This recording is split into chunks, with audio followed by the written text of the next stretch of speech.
चौधरी एजाज और आप देख रहे हैं प्रोग्राम होना क्या चाहिए। तो आज हम खुशखबरियों से शुरू करते हैं। सबसे पहले तो वो सारे पाकिस्तानियों के लिए खुशखबरी है कि आपने देखा कि 17 साल बाद पाकिस्तान का ये जो खसारा है ना जी, जो खसारा होता है इंटरनेशनल ट्रेड के अंदर, या जिसको हम बैलेंस पेमेंट कहते हैं, उसमें पहली दफ़ा 2003 के बाद, आपको पता है 2003 इसलिए मैं जिक्र कर रहा हूँ कि ये वो साल है जब पाकिस्तान के ऊपर उस वक़्त डॉलरों की बारिश हो रही थी, अफ़गानिस्तान के अंदर जंग जारी थी और अमेरिकन ने बड़ी एड दी थी पाकिस्तान को, फंड दिए थे। तो उस वक़्त पाकिस्तान का जो खसारा था वो पॉजिटिव हो गया था कि खसारा वो कुछ इस तरह, ताकि मैं और आसान अल्फाज में आपको समझाऊं बात, वो कुछ इस तरह है, आपके साथ शेयर करूं कि आप जो कोई भी मुल्क जो चीज़ एक्सपोर्ट करता है ना, वो समझें कि आपकी इनकम है जो आप एक्सपोर्ट करते हैं, और जो इंपोर्ट करते हैं उसका आपने बिल देना होता है।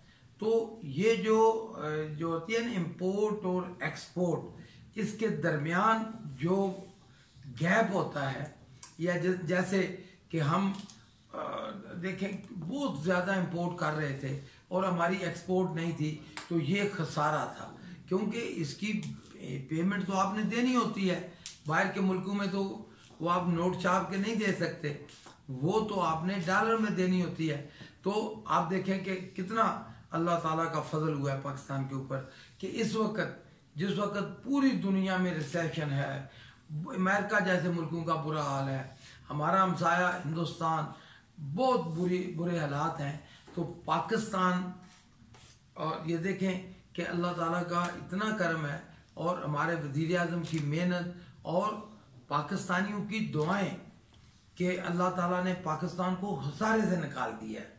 तो दूसरी चीज़ खुशखबरी, ख़ास कर आपको पता है कि वो भी एक तारीखी बात हो गई है कि 13 साल पहले, 13 साल के बाद पहली दफ़ा हुआ है कि कुवैत में यहाँ से मैन पावर या जो कुवैत ने पाबंदी उठा ली है, तो अब पाकिस्तानी कुवैत में जा रहे हैं, और पहली आपको पता है 200 से ज़्यादा पाकिस्तानी जो है कल की फ़्लाइट में कुवैत पहुँचे हैं, और वो भी इन हालात में कि जिस वक्त कोरोना है। तो दूसरी अच्छी खबर, तीसरी अच्छी खबर में मेरे वाले से ये है कि जो आपको पता है मैं तो सोशल वर्कर हूँ, ओवरसीज़ पाकिस्तानियों के लिए काम कर रहा हूँ, और इधर मरीज़ों के लिए, और अपने आपको पता है पाकिस्तान में मंडी बहाउद्दीन में।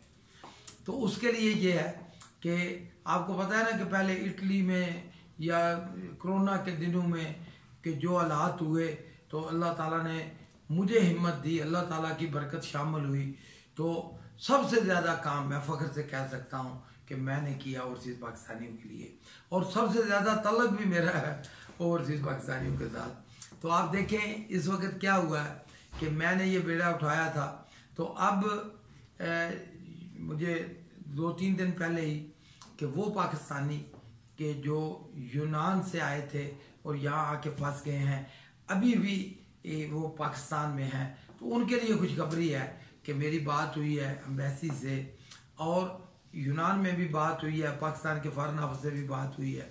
आपको पता है आज इम्तियाज़ मेरा छोटा भाई जुल्फ़िकार को भी मिला है, तो अल्लाह ताला ने करम किया है, तो वो मसला भी हल हो गया है इंशाअल्लाह बहुत जल्दी। वो पाकिस्तानी जो फंसे हुए हैं तो उनके लिए भी खुशखबरी है। नाज़रीन, और बहुत सारी खुशखबरियाँ हैं वो इस तरह कि आपने देखा कि जो ओवरसीज़ पाकिस्तानी हैं वो जो अपने मुल्क में ज़र मुबादला भेजते हैं उसकी तादाद बढ़ रही है। तो पाकिस्तान के माशी हालात अल्लाह के फजल करम से दिन ब दिन बेहतर हो रहे हैं, और आप देखेंगे कि आने वाले दिनों में खुशखबरियों का सिलसिला जारी रहेगा। ये अलग बात है कि बहुत सारे मायूस लोग जो हैं, जिनका काम ही कि सुबह उठेंगे कोई इधर यार क्या हो रहा है, आपने खबर सुनी है, ये हो गया वो, ये मायूसियाँ फैलाने वाले। तो मैं आपके साथ ये बात शेयर करता हूँ कि किसी की बात पे ध्यान ना रखें। जैसे ये देखे चाय की प्याली में एक तूफान आया हुआ है कि जी बिलावल भुट्टो ने कहा कि मेरी बेइज्जती हो गई है कि कैप्टन सफदर को अरेस्ट किया गया है। कि भाई खुदा के बंदो, कुछ तो गौर करो, कुछ तो सोचो कि इस मुल्क के अंदर पुलिस क्या क्या जुल्म नहीं करती। आपने देखा ये, मैं आप अपने सीने पे हाथ रख के देखें तो ये तो कुछ भी नहीं हुआ। ये यहाँ एक बात यह है कि उसका ताल्लुक अशराफिया से है, या जैसे ऐसे ऐसे वाक़यात, ये नून लीग ने तो ऐसे ऐसे कारनामे अंजाम दिए हैं कि जो दुनिया में शायद इसकी मिसाल नहीं, लेकिन पाकिस्तान में तो इसकी मिसाल मिलती ही नहीं। देखें, कोई सजा याफ्ता मुजरम बाहर जा सकता है, सजा याफ्ता। आप देखें लोग यही लोग वो जेलों में मर जाते हैं, दवाई नहीं मिलती, तो नवाज शरीफ को वो जो है ना बाहर चला गया, तो वो कहता है मैं मजलूम हूँ, अब भी मजलूम है।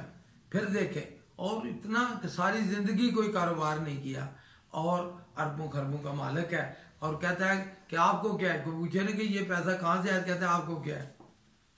अब इसी तरह का ये बयानिया जो है कुछ इस तरह का है कि गिरफ्तारी हुई है, और इतना शर्मनाक वाक़या कि कब्रिस्तान का, देखें हम मुसलमान तो करते ही हैं एहतराम मज़ारात का, कब्रिस्तानों का, ये तो हम तो करते ही हैं।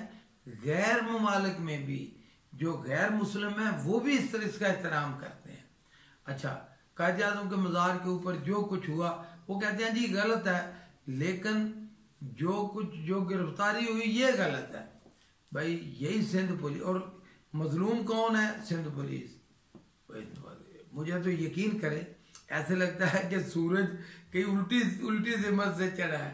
तो कहते हैं ना कि बड़ी मशहूर मिसाल है पंजाबी की, कि बंदा कहता है कि क्या बात कर रहे हैं, ये सिंध पुलिस जिसने इंसानों को ये इस तरह सिंध पुलिस का तो ये हाल था, अब भी है कि करप्शन के बगैर तो वो चलते ही नहीं है, और नॉन करप्शन थाने बिकते हैं, और फिर बोरी बंद लाशें काउंट होती हैं, बिकती हैं, और यही पुलिस वालों का ये कारोबार था।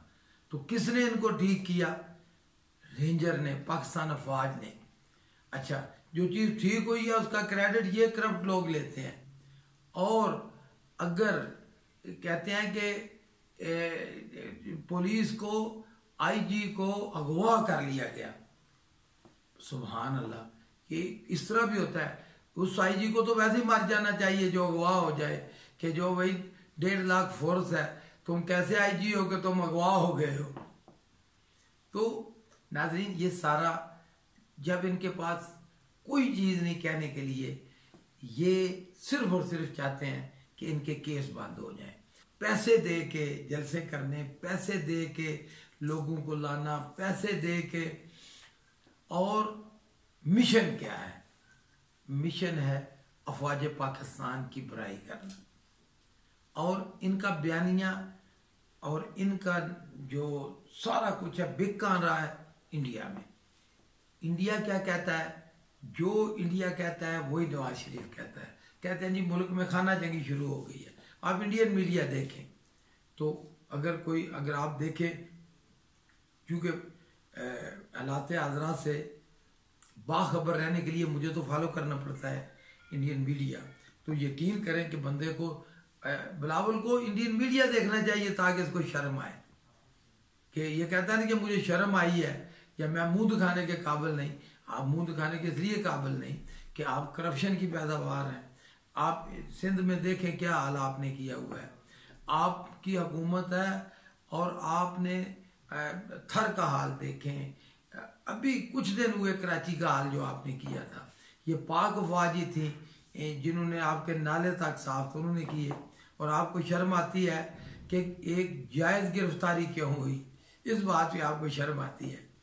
बहरहाल, मैं तमाम नाजरीन, तमाम दोस्तों को, मैं आपको पता है मैं तो गुस्से वाली बात नहीं करता, हैरानगी की ये बात है। मैं आपके साथ ये शेयर कर रहा हूँ कि अल्लाह के फजल व करम से पाकिस्तान में खुशखबरियों का मौसम आ गया है।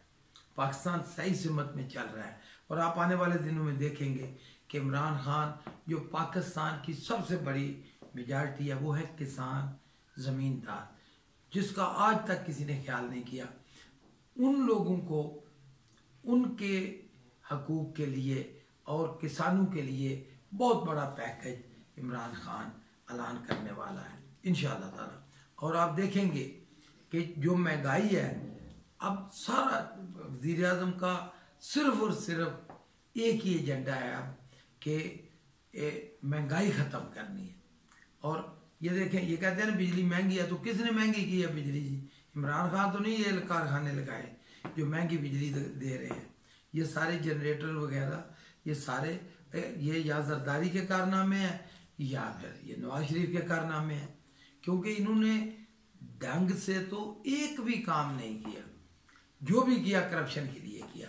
तो नाजरीन, इंशाअल्लाह ताला आप देखेंगे कि ये जो खुशखबरियों का सिलसिला है ये रुकने वाला नहीं है।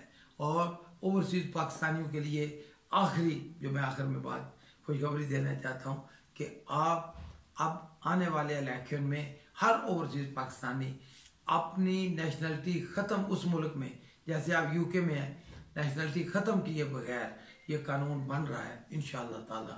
तो ओवरसीज़ पाकिस्तानियों के लिए भी खुशखबरी है। शुक्रिया।